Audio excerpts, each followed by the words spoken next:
കൂട്ടിയിട്ട് പോലമ്മ ആദ്യാക്ഷരമൊന്നും ആദ്യ ഗുരു അമ്മ എന്നാണ് എന്നോട് പറയുന്നത്. അപ്പൊ അവരെ സംബന്ധിച്ചിടത്തോളം ബഹുമുഖ പ്രതിഭകളാണ് സ്ത്രീകൾ. അതുപോലെ തന്നെ ബഹുമുഖ സേവനങ്ങളുടെ സ്രോതസ്സാണവർ. അവരെ പുച്ഛിക്കുന്നത് അങ്ങേയറ്റത്ത് മര്യാദകേടുണ്ടാകും. മറ്റെന്താണ്? എന്തുകൊണ്ടാണ് അവര് ചെയ്യുന്ന ജോലിക്കനുസൃതമായ കൂലിയാണ് കൊടുക്കുന്നത്? അപ്പൊ ഏതെല്ലാം തരത്തിലുള്ള തൊഴിലാണ് ചെയ്യുന്നത്? പാവങ്ങളുടെ വാഗ്ദാനങ്ങളെ വളർത്തിക്കൊണ്ടുവരുന്നത് അവർ രാജ്യത്തിന്റെ ഭരണത്തിലാണ് നോക്കിയത്. കേരളത്തിലുള്ള ജനങ്ങളുടെ ആരോഗ്യ തൊഴിലിന് ആവശ്യമായിട്ടുള്ള എല്ലാ സഹായ സഹകരണങ്ങളും ഇന്ന് തന്നെ സഖാവ് പിണറായി തന്റെ ഉണ്ടെങ്കിൽ കണ്ടുപിടിച്ചുകാരനാണെങ്കിൽ കണ്ടുപിടിച്ച് ജീവിതശൈലിയാണ് അദ്ദേഹം അവതരിപ്പിക്കുന്നെങ്കിൽ ഒരാളുടെ നിർദ്ദേശം വേണ്ട. എന്റെ എല്ലാ സ്ഥലം ആശാ വർക്കേഴ്സിന്റെ സമരം 51ാം ദിവസത്തിലേക്ക് കടന്നിരിക്കുകയാണ്. 51 എന്ന് പറയുന്നതിൽ പ്രാധാന്യമുണ്ട്.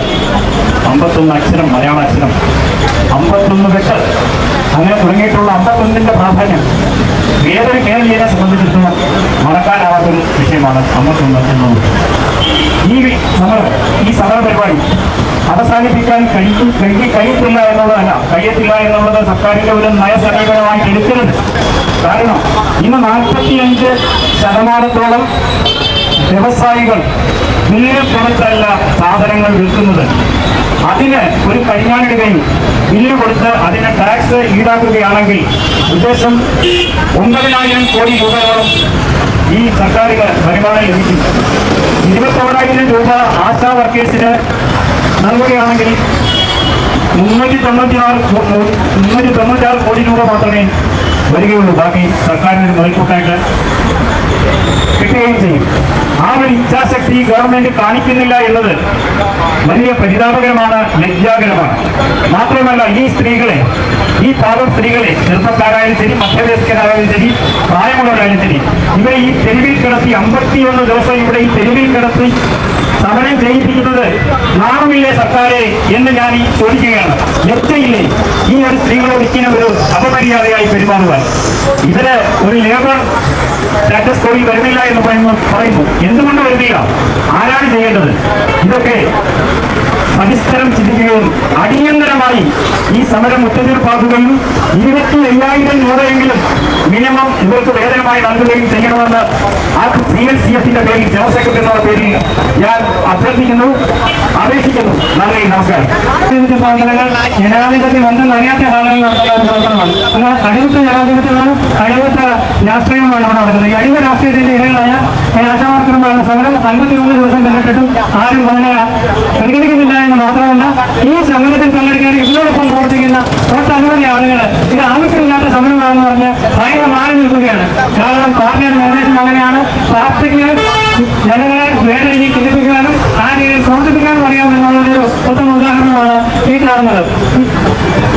രാത്രിയിൽ ഭരണമില്ലാതെ എന്ന് പറഞ്ഞാൽ 10-12 മണിക്കൂർ രോഗികളെ പരിചരിക്കുക, അവരെ ശുശ്രൂഷിക്കുക, അവർക്ക് മരുന്നുകൾ എത്തിച്ചു കൊടുക്കുക, ഇവരുടെ രോഗങ്ങൾ മനസ്സിലാക്കി അവരുടെ ചികിത്സയ്ക്ക് ശുപാർശ ചെയ്യുക, കുട്ടികൾക്ക് പോഷകാഹാരം എത്തിക്കുക, ഇങ്ങനെ ഒട്ടനവധി കാര്യങ്ങൾ ചെയ്യുന്നതോടൊപ്പം സർക്കാരിന്റെ പല നിർദ്ദേശങ്ങൾ വേറെയും പാലിക്കേണ്ടതുണ്ട്. ഇതെല്ലാം ചെയ്യുന്ന ആളുകളെ കുറിച്ച് ഞാൻ ഓരോ സമയത്ത് ഈ അടിമ ജനാധിപത്യത്തിന്റെ ആളുകളും അടിമത്ത രാഷ്ട്രീയത്തിന്റെ ആളുകളും തന്നെ വഴിയെ തടഞ്ഞ് സംസാരിക്കുകയുണ്ടായി. അവർ പറയുന്നത് ഇവർക്ക് യാതൊരു അറിവുമില്ല സമരം ചെയ്യാൻ, ഇവർക്ക് ശമ്പളം കൊടുക്കേണ്ട ആളാണ്, ആർക്കും ഇവർക്ക് ശമ്പളം കൊടുക്കേണ്ട കാര്യമില്ല, അവർ ജോലിക്കാരല്ല, മാത്രമല്ല എനിക്ക് ഇത് സംസ്ഥാന ഗവൺമെന്റ് യാതൊരു ഉത്തരവാദിത്വമുള്ള കാര്യമല്ല എന്നീ അവരോട് പറഞ്ഞു. ഞാൻ അവരോട് സംസാരിച്ച് അവർ പൊട്ടിത്തെറിക്കാൻ തുടങ്ങുന്ന ഒരു തുടരാത്മകമായ ശരീരത്തിയപ്പോൾ ഞാനൊന്ന് ശങ്കിച്ചു, എങ്ങനെ ഈ കാര്യങ്ങൾ ആളുകളെ പറഞ്ഞ് മനസ്സിലാക്കും? ഈ രാഷ്ട്രീയ പ്രസ്ഥാനങ്ങൾ അധികാരത്തിന്റെയും ഭീഷണിയുടെയും സ്വരം അവതാരത്തിന്റെ ഭാഗം ശബ്ദങ്ങളും നൽകി അവർ ജനങ്ങളെ അവരുടെ നേതൃത്വത്തിന്റെ കീഴിൽ അണിനിർത്തുകയും അവർക്ക് ഒത്തുപോലെ ചിന്തിക്കുകയും പഠിപ്പിക്കുകയും ചെയ്യുന്നതിന്റെ ഭാഗമായി രൂപപ്പെട്ടിട്ടുള്ള ഒരു അവസ്ഥയാണ്. ഒരു കാരണവശാലും ഈ രീതിയിൽ നമുക്ക് മുൻപോട്ട് പോകാൻ കഴിയുകയില്ല. അങ്ങനെ ചെയ്യുന്ന പക്ഷം അധികം വൈകാരികയും പറയുന്നില്ല. പക്ഷേ ഏതെങ്കിലും ഒരു സമയത്ത് ഏതെങ്കിലും ഒരു പാർട്ടിയുടെയോ ഏതെങ്കിലും വ്യക്തിയുടെയോ അടിമത്തത്തെ കീഴിലായി തീരും നമ്മുടെ രാജ്യം എന്നുള്ളത് യാതൊരു സംശയമില്ല. വളരെ നല്ല ഉദാത്തമായ ചിന്തകൾ ഈ സംഘടനയ്ക്കുണ്ടെന്ന് നമുക്ക് മനസ്സിലായി.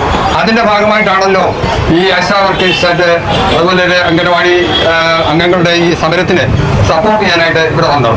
ഞാൻ എന്നെ സംബന്ധിച്ചിടത്തോളം ഞാൻ ഒരു പ്രസിദ്ധീകരണം ഉണ്ടായിരുന്ന ആളാണ്.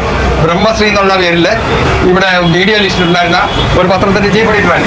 കുറെ നാള് അന്യനാട്ടിൽ പോയതുകൊണ്ട് ആ ബന്ധം കുറച്ച് ഇല്ലാതായി. പക്ഷെ എങ്കിൽ തന്നെയും എന്നിലെ ആ ജേർണലിസ്റ്റ് തീർച്ചയായിട്ടും ഇതുപോലുള്ള അനീതിക്കെതിരായിട്ട് അനീതി കാണുമ്പോൾ തീർച്ചയായിട്ടും അതിനുവേണ്ടി ഫൈറ്റ് ചെയ്യണം എന്ന് ആഗ്രഹിക്കുന്നതാണ്. എനിക്കെന്റെ വയസ്സ് 83 ഉണ്ട്. ഈ 83 വയസ്സുകാരൻ എറണാകുളത്ത് നിന്നാണ് ഇവിടെ വന്നിരിക്കുന്നത്. ഇത് എന്തുകൊണ്ടാണെന്ന് ചോദിച്ചാൽ ഇവരോടുള്ള സ്നേഹം കൊണ്ടാണ്. സ്നേഹം എന്ന് പറഞ്ഞാൽ വെറും ഈ വാക്കാലല്ല. വാസ്തവത്തില് ഈ സർക്കാർ ഇങ്ങനെയുള്ള സമരങ്ങൾ അവർക്കെതിരായിട്ട് ചെയ്യുന്നത് വാസ്തവത്തിൽ ലജ്ജ തോന്നും. കാരണം അങ്ങനെ ചെയ്യിപ്പിക്കരുത്. ഇങ്ങനെയുള്ള ആളുകളെ കൊണ്ട് സമരം ചെയ്യിപ്പിക്കുന്നത് ഒട്ടും യുക്തമല്ല. അത് ഈ സർക്കാരിന്റെ നാണക്കേടാണ്. തീർച്ചയായിട്ടും അതുപോലെ തന്നെ ജനങ്ങളും സത്യസന്ധരായും നല്ല ബോധത്തോടുകൂടി പ്രവർത്തിക്കാനുള്ള ആളുകളുണ്ടെങ്കിൽ മാത്രമേ സർക്കാരിനെ ഉപദേശിക്കാനും കഴിയുകയുണ്ടാവും. അപ്പൊ ഇതെല്ലാം കൂടെ ചേർന്ന് നമ്മുടെ ഈ ഒരു നല്ല നീതിബോധത്തിന് വേണ്ടി ജനങ്ങളെ ഉദ്ബുദ്ധരാക്കാൻ വേണ്ടിയാണ് ഈ സംഘടന വന്നിരിക്കുന്നത്. ഈ സംഘടനയോടൊപ്പം ഇത് ഇവിടെ വന്ന് ഞങ്ങൾക്ക് ഇതിനു വേണ്ടിയുള്ള സപ്പോർട്ട് ചെയ്യാനായിട്ട് സാധിച്ചത് എല്ലാവർക്കും ഈ ആശംസകൾ നേർന്നുകൊണ്ട് ഞാൻ എന്റെ വാക്കിൽ നിർവഹിക്കുന്നു. ഇത്തരത്തിലുള്ള സമരങ്ങളൊക്കെ നടന്നുകൊണ്ടിരിക്കുമ്പോൾ ജനകീയ സമരത്തെ കണ്ടില്ലെന്ന് നടിച്ചുകൊണ്ട് എത്ര കാലം ഈ മുഖ്യമന്ത്രിക്ക് ഇങ്ങനെ സഞ്ചരിക്കാൻ സാധിക്കുമെന്നാണ് അതുകൊണ്ട് എനിക്ക് തോന്നുന്നില്ല. കാരണം തലയ്ക്കകത്തൊന്നും ഇല്ലല്ലോ. ഭരിക്കാനിരിക്കുന്ന ആളുകളുടെ തലയ്ക്കകത്ത് വല്ലതും വേണ്ടേ? അവരുടെ തലയ്ക്കകത്തൊന്നുമില്ല. ഈ തലച്ചോറൊക്കെ ഇവിടെ പണയം വെച്ചിരിക്കുകയാണ്. 100 ദിവസം ഇവിടെ ഇത് നിങ്ങൾക്ക് ഇഷ്ടമായി കഴിഞ്ഞാൽ ഈ വീഡിയോ നിങ്ങൾ ലൈക്ക് ചെയ്യുക. നിങ്ങളുടെ അഭിപ്രായങ്ങളും നിർദ്ദേശങ്ങളൊക്കെ താഴെ കമന്റ് ബോക്സിൽ രേഖപ്പെടുത്തുക. മാത്രമല്ല നിങ്ങൾ ആദ്യമായിട്ടാണ് ഈ ചാനൽ കാണുന്നതെങ്കിൽ ചാനൽ ഒന്ന് സബ്സ്ക്രൈബ് ചെയ്യുക. കൂടെ ബെൽ ബട്ടൺ കൂടി അമർത്തുക. വീണ്ടും കാണാം. അതുവരെ ബൈ.